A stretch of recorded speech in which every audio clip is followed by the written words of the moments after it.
everyone. Welcome to the Conversation Podcast on Eden Square TV, where we talk about life, faith, and everyday issues through a Christ-centered lens. My name is Adeola Adegoke. And I'm John. We are really glad to have you on today's episode.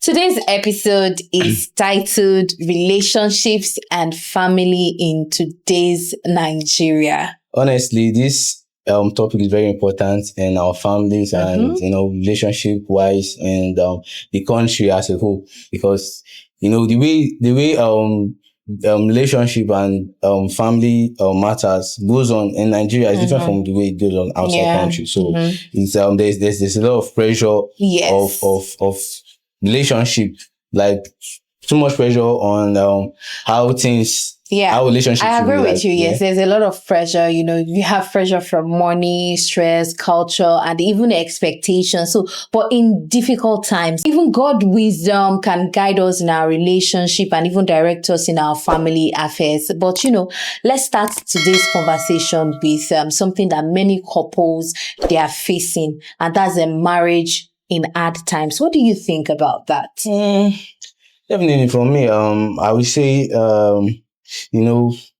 young people get issues in their relationship today because of the way things are. Finance. Finance is one of the most important thing I would like to buttress on, because the stress of getting ends meet for the family is not easy, and it brings about disagreements in the family, and then arguments, then too much expectations from... But that marriage is not meant to just only depend on money, you get.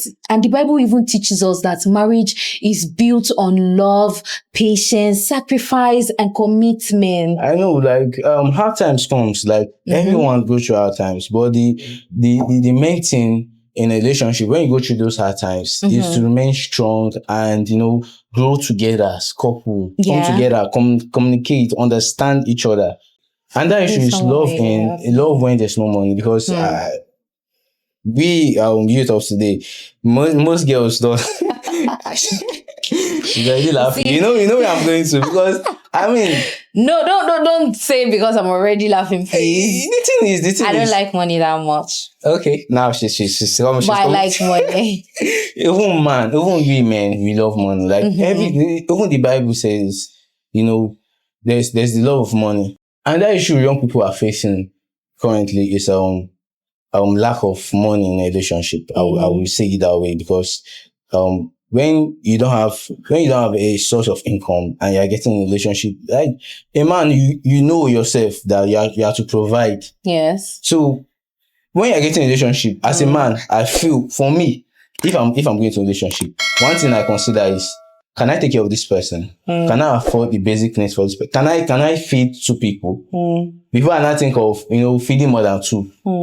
So you need to be in that state of but that love is not only about wealth. You get, what matters most when we're looking at love is the person's character, vision, responsibility, and even respect in the marriage or relationship, you get. Money can grow in time, like you have said. Love is not the most important, but money can grow in time. But what destroys a relationship is wrong characters. That's why I said, you need to you need to be financially stable. Then when you're financially stable, you will know how to behave. Make because yes, exactly. Because when you're not financially stable, it gives you this when the pressure comes in, it gives you this mental, you'll be confused, you'll be looking down yourself, so you behave wrongly. I would say that. I think the way you are looking at this money matter, you're just making money have the upper hand in this whole issue. But I don't want us to really dwell on money and money and money alone. Like you have agreed with me that love is not just only about wealth. There are other things that is required in love. But another reality that I just want us to also look at in this conversation is the long distance relationship. Many couples, they live in different cities or even different countries, but because of work and school and everything. So what do you see to this longer distance relationship with couples?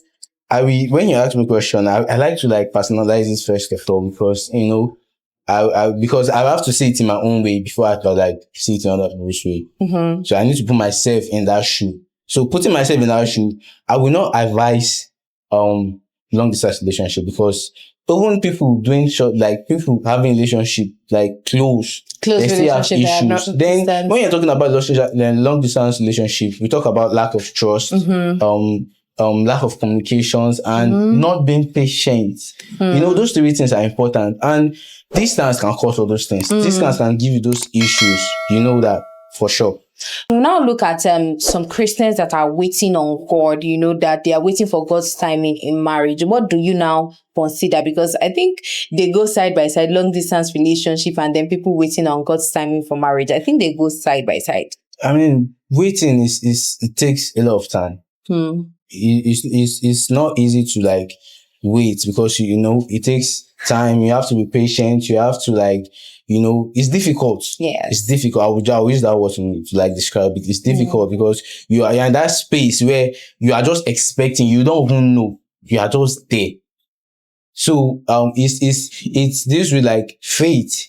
That I will put faith into that word, because when you're waiting, you have to add faith. If you're a Christian, you have to add faith. You have to add faith to it. And waiting can really be difficult, because you know family comes with go and marry, like especially for the ladies. That there's this Yoruba saying that love your own passion. Exactly. Yeah. That's what I wanted to say. I'm not good at Yoruba saying, but I just know that.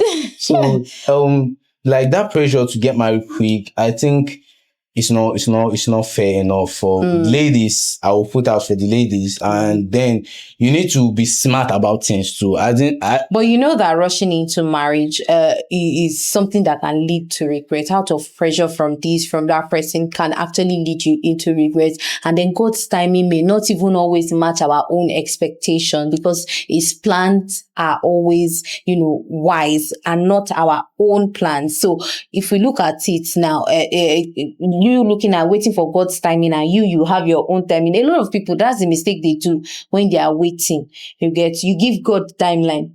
You did not even want to know if God has a timeline for you. You are the one who gives God the timeline, and then you are waiting. You are now saying you are waiting. Okay. I don't think I can say that's waiting, because you are the one telling God that tomorrow I want it, and then God wants you to have it next month, because before next month you would have learned some lessons to be able to, you know, handle that which is coming. So I just think that God's plan are always on our side, and then if we are having pressure by people to, you know, get married, start a family, just, you know, hope on God, like the faith that you say, have faith in God. And then, you know, another sensitive topic, which I think we should also discuss about looking at this relationship and marriage, is divorce and separation, especially as we Christians.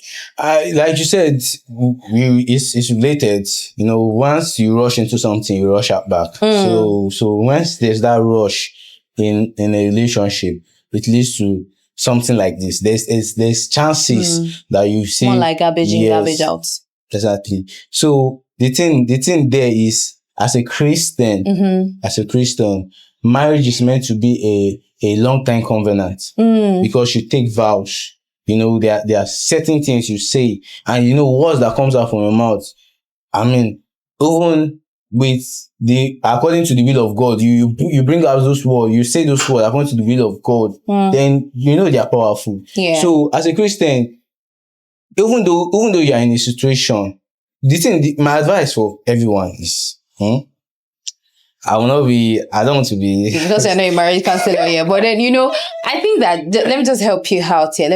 Because yes, sometimes relationship, they face challenges like that, and then, but I think as Christians now, looking at this divorce and separation, we just need to like, or rather, the church needs to come in this space now, and then we need to like approach it with wisdom, compassion, and truth. You know, instead of all those judgments that we get, you know, somebody it divorced in church, and then that's when they say go and sit at the back, don't do this, kind of and you don't function in the unit. A lot of people need guidance, they need counseling, they need support. You get, for somebody who is going through divorce, who is going through a separation. If you look at this singer Osinachi, this Osinachi singer, you get that kind of person. If church already has that institution of support, of counseling, of love, of comfort for its people. I think she might have not died. Yeah. My own opinion, though, I think she might have not died if that kind of institution is in the church, where even as Christian, you can go through your divorce, you can go through your separation with the love of God and the community of Christians alike. Well said, well said. You said it's just the way it should be. They say a problem shared is half solved. So so that entails, please, you need to, once you're going through that kind of separation, of divorce in a relationship, you need to talk to someone, talk to your pastor, have a counselor, and so on and so forth. So I would like to add something about family, because we have talked about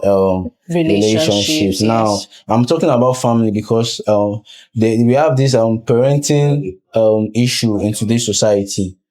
We have this parenting issue in today's society. Today's society, raising children today is not easy. I'm just going to say it because it was not even easy for my mom to raise me and my siblings. I know how children can be stubborn and have this they have their own way of thinking, their own mindset. So the fact is, children these days are exposed to so many influences, through the social media, through their friends, the internet. You see, this generation that we're in, I don't know, but then it's so porous. Let me put it that way. It's very porous that a lot of things is just going in and out from one place to the other. I'm sorry, I just have to say it because when you talked about this, I think it's very, very important, because at a point in my life, I also worked as a teacher, and I knew some characters that some of these students exhibit in the school, and I look at it like, who raised you people? You can look at that bullying video on social media. These are secondary school students. See the way they are torturing their mates, their classmates. Who taught them this? See the way they were battering that boy. If you want to talk about that aspect, you look at boarding schools today, you see how the life of being a boarder, that experience. If you are a boarding school student, only people who are boarders. I'm not. I was a boarder, so I know the experience whereby it's just I'm not. The torture there was like you are sent to a military school.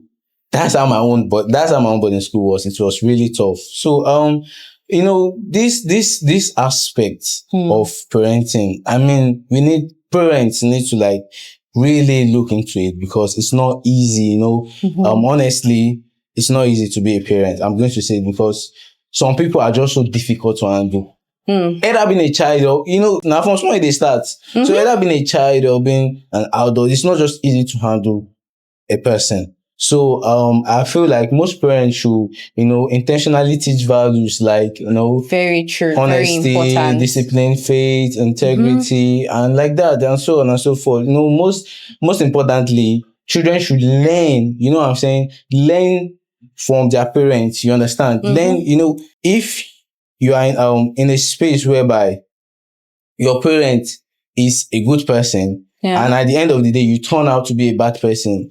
I mean, a lot of people will talk, but when they look at the lifestyle of your parents, they see your parents and see the child separate, that kind of thing, they will blame the parents. And at the end of the day, after they blame the parents, they will still blame you, because they will say, see your parents, your parents is this, they are well behaved, but you are. So it goes back to you as a person, you need to be disciplined. Yeah. And as a parent too, you need to please impart, because even in the Christian way, we say train up a child the way you should go, and when they grow up, they will not depart. So I feel like that should be applied in our lives today as a family. So moving on, one more topic that I would want us to also talk about, which is very important, because we're looking at relationship and family in today's Nigeria, and quite a lot of things happen in relationship that also even happen in family. And one very important topic, we might not be professional on this one, but at least let's just do all justice that we touch each side. And that's what I want to talk about, sexual purity, especially in the digital world. technology has made many things accessible, many things easy for you to get at the tip of your finger. Yeah. So now, looking at sexual purity in a digital world, how do you think people can keep to this? I hope you understand. Yeah, you get me, right? So how do you know, how do you maintain that sexual purity?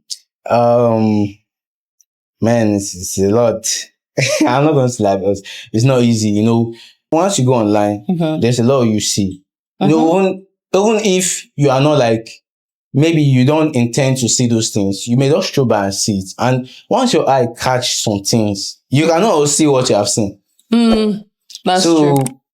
Sexual purity comes with guiding your heart. You need to guide your heart. You need to know what you're focusing your mind on. You can see those things and easily skip it, but some people will see those things and what to watch and know the end of it. So those kind of things, once you are looking into it, the more you look into it, the more you get drawn into it. So the more you purity starts from the cleanliness of your heart. Try to guide your heart, guide your mind. Purity is not just about rules; it's about honoring God in our choice. Which I agree with you that yes, it's just about we honoring God with our choices in everything that we do. But then to anyone listening that you may be struggling in your relationship or you're struggling in your family life, we want to encourage you today that you don't have to do that alone. You get? Yeah, I'm going to say this. A healthy relationship takes time. It takes effort. It's not easy. Nothing is easy. I used to always say something nothing is easy, but by God's grace, because we are under the era of grace. Yes. Yeah, we're under the era of grace. So by His grace, those things we achieve it easily by His grace. But as I still say easily, doesn't mean it's easy. But some people can get it easily. I think for Christian, grace should be easy. You get it's easy for we Christians. It's God of grace. We serve a God of grace. So yes, it should be easy. And then also remember that no relationship is perfect.